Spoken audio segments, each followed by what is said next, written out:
The 7th Summit of Regions and Cities is a great opportunity for local and regional authorities to come together and exchange experience. Why was it so important for you to be here today? I see double mission. First, it's very important for whole Committee of the Regions as a house to point itself, especially in the presidency country like now Slovakia. And let's say for every member and the representative of local regional authorities, it's very important to come to one place to share the best practices, best ideas, how we did it with those topics, with those issues on investments in our local communities, in our regions. And important to distribute those practices, to make context between ourselves. And as the other part of the topic is connecting people, connecting municipalities and the regions. And I think it's a very good place, a very good place to be here and to share the ideas. And as you said, the topic is investing and connecting. What are you looking forward to investing in? What are the big priorities for you in the future?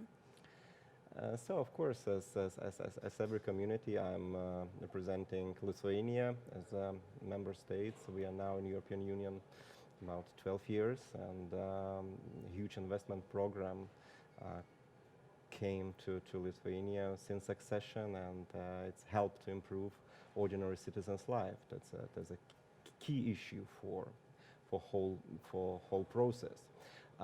Otherwise, we are concerned about the future of cohesion policy, and we need to talk in this forum too, how it would be in the next financial framework from the year 2020. And we need to keep those investments in the whole member states, let's say, and the main target to help the people create new jobs, to help the young people to get education, to get more knowledge, found their own way in the modern world. And we've heard a lot already today about simplification. Do you think the EU needs to work on making it easier for regions and cities to absorb the funds that are available?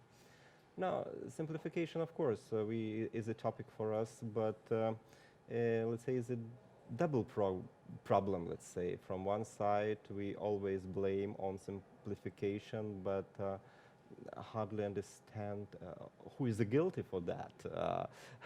We're blaming usually the European authorities, Commission, Brussels, and whatever. But sometimes those too strict rules or overrules is made by the national authorities, sometimes even by us ourselves, but the regional authorities. So far, it's not so very easy answer towards simplification.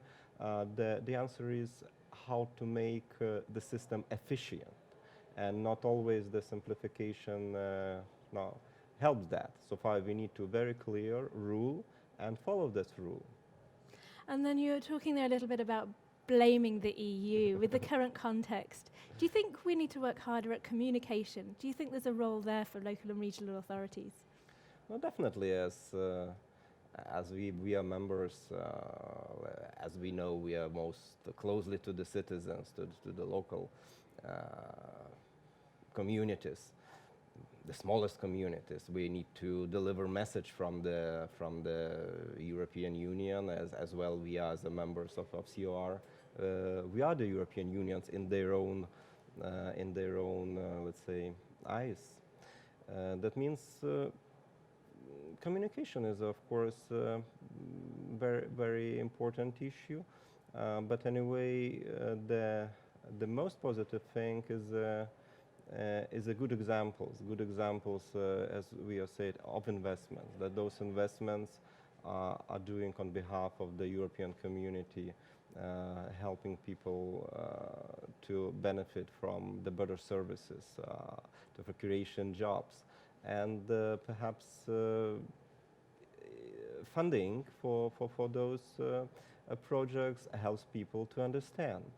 And in these terms, perhaps we as new member states knows all the benefits, and there is no question for us, at least in Lithuania or the Baltic states, that European funding or the European cohesion policy is a key importance for us. But of course, there is other position perhaps in other countries. I hardly can say in the last event with the Brexit, once it could be blamed on communication, but otherwise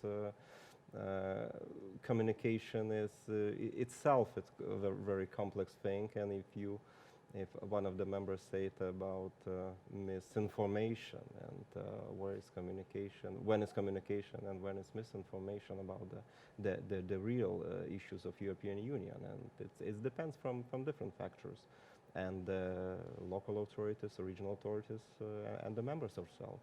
That's right. And you wanted to look into the future. You think the future is positive?